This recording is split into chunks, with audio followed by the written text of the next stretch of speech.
សម្រាប់ការរលាកនិងការក្តៅក្រហាយនៅទ្វារមាសនៅពេលដែលបងប្អូនស្ត្រីយើងគាត់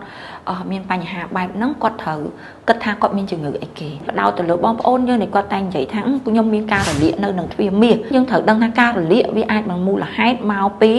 កត្តាទី1យើងគិតថាកត្តាមេកានិកឧទាហរណ៍បងប្អូនបានយកនៅសារធាតុឬមួយក៏អីណាមួយទៅលាបទៅធ្វើឲ្យមានអាឡែហ្ស៊ីមួយទៀតឬមួយក៏យើងតែលាកទឹកក្តៅ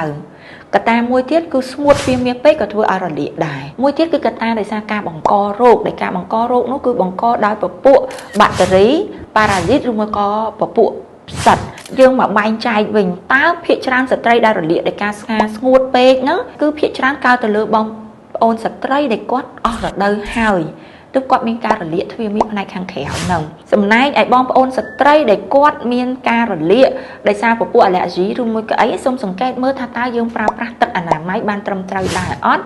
ឬមួយក៏សម្លៃអនាម័យរបស់យើងប្រើប្រាស់បានត្រឹមត្រូវដែរអត់ឬមួយក៏បងប្អូនបានយកគ្រីមឬមួយក៏អីទៅលាបឲ្យវាទៅជាផ្កាឈូកឬមួយក៏ទៅជាអ្នកខ្លះគាត់បដូរពណ៌រោមនៅនឹងទ្វារមាសរបស់គាត់ដែលធ្វើអាឡែហ្ស៊ីស្បែកនៅកន្លែងហ្នឹងអញ្ចឹងក៏បង្កទៅជាការរលាកផងដែរចំណែកឯការបង្កដែលមេរោគផ្សិតមេរោគបាក់តេរីឬមួយក៏អីអាហ្នឹងយើងត្រូវតែដាច់ខាតក្នុងចំណោមទាំងអស់ហ្នឹងគឺត្រូវតែប្រើថ្នាំហើយគ្រាន់តែការប្រើប្រាស់ថ្នាំវាមានរបៀបផ្សេងគ្នាមុននឹងសម្រាប់ចិត្តគិតថាយើងត្រូវប្រើប្រាស់ថ្នាំអីលើកទឹកចិត្តឲ្យមកជួបជាមួយនឹងវេជ្ជបណ្ឌិតសិនដើម្បីវាយតម្លៃថាតើយើងនឹងរលាកជាប្រភេទពួកអាឡែហ្ស៊ីយើងរលាកដោយសារតែយើងប្រើប្រាស់សារធាតុនឹងទៅធ្វើឲ្យរលាកដាច់ស្បែកដល់កម្រិតប៉ុណ្ណាថាតើយើងមានកម្រិតមេរោគដែលបង្កឲ្យអត់ធ្លាប់មានបងប្អូនក៏សួរថាអ្នកគ្រូចុះបើសិនជាខ្ញុំអាលាកទ្វារមាសអញ្ចឹងខ្ញុំគ្រាន់តែលាបបានអត់បាច់ញ៉ាំថ្នាំជាដែរអត់អ្នកគ្រូអញ្ចឹងវាទៅតាមកម្រិតប្រសិនបើការដែលវាមាននឹងវាមានការបង្ករោគឬរលាកកម្រិតទី2ឬមួយក៏ការរលាកនឹងវាធ្វើឲ្យវាមានដាច់ស្បែកការបង្ករោគនឹងតម្រូវឲ្យការប្រើប្រាស់ថ្នាំអាហ្នឹងយើងត្រូវតែញ៉ាំពេលខ្លះបើវាបង្ករោគហ្នឹងឆ្លងតាមរយៈការរួមភេទត្រូវឲ្យទាំងដៃគូរបស់យើងញ៉ាំដែររបៀបនៃការថែទាំក៏ខុសគ្នាដែរអត់ដូចគ្នាទេគ្រាន់ថាខ្ញុំចង់និយាយឲ្យអ្នកទាំងអស់គ្នាដឹងហើយនិយាយពីវិធីសាស្ត្រការពារវិញតើយើងធ្វើមិនដើម្បីកុំឲ្យយើងមានការងាយរលាកទ្វារមាសទី1គឺការប្រើប្រាស់នៅហៅលីអូឬមួយក៏ស្លៃអនាម័យរបស់យើងហ្នឹងគឺត្រូវតែសម្អាតឲ្យបានស្អាតហាលឲ្យត្រូវថ្ងៃហើយកុំឲ្យមានជាតិសើមជាតិអីពេលដែលចូលទៅបន្ទប់ទឹក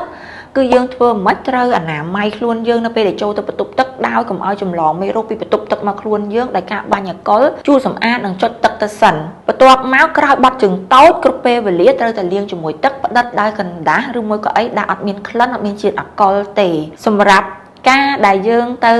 ប្រើប្រាស់ទឹកអនាម័យសូមរើសទឹកអនាម័យណាដែលត្រូវជាមួយនឹង pH ទ្វារមាសរបស់យើងហើយមិនមែនប្រើញឹកមួយថ្ងៃត្រូវ 3-4 ដងឲ្យទៅចូលបន្ទប់ទឹកត្រូវតែប្រើទេព្រោះក្នុងទឹកអនាម័យគេមានអាប្រើភាសា daily use ឬមួយក៏អាខ្លះគាត់3ថ្ងៃអីប្រើតែម្ដងបានហើយជៀសវាងការយកនៅការប្រើសារធាតុគីមីទៅធ្វើឲ្យទ្វារមាសរបស់យើងនឹងមានពណ៌ផ្កាឈូកឬមួយក៏យើងយកអីយកទៅលាបឬមួយក៏យើងនឹងទៅបដូរពណ៌រោមនៅនឹងទ្វារមាសដែលធ្វើឲ្យខូច pH ហ្នឹងក៏ធ្វើឲ្យមានការរលាកដែរនៅតែមួយទៀតគឺរបបចំណីអាហារភាសាទឹកឲ្យបានច្រើនមួយថ្ងៃឲ្យបានលើស3លីត្រកន្លះជៀសវាងញ៉ាំអាហារផ្អាប់អាហារផ្អែមថែទាំខ្លួនប្រាណរបស់យើងធ្វើម៉េចឲ្យ healthy lifestyle គេអត់ recommend ឲ្យយើងស្លៀកខោកប្រួយ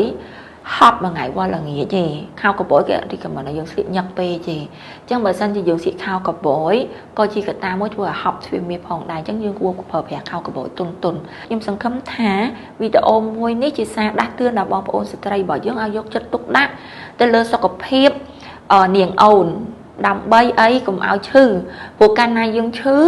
វាងាយនឹងបង្ករោគទៅកាន់ទ្វារមាសទៅកាន់មាត់ស្បូនរបស់យើងដែលអាចឲ្យក្រោយឲ្យមានបញ្ហាសុខភាពអីផ្សេងទៀតអញ្ចឹងចូលរួមថែទាំសុខភាពទាំងអស់គ្នាតាមរយៈអនាម័យនិងការថែទាំខ្លួនប្រាណតាមដែលខ្ញុំ mention ខាងលើចាសសូមអរគុណ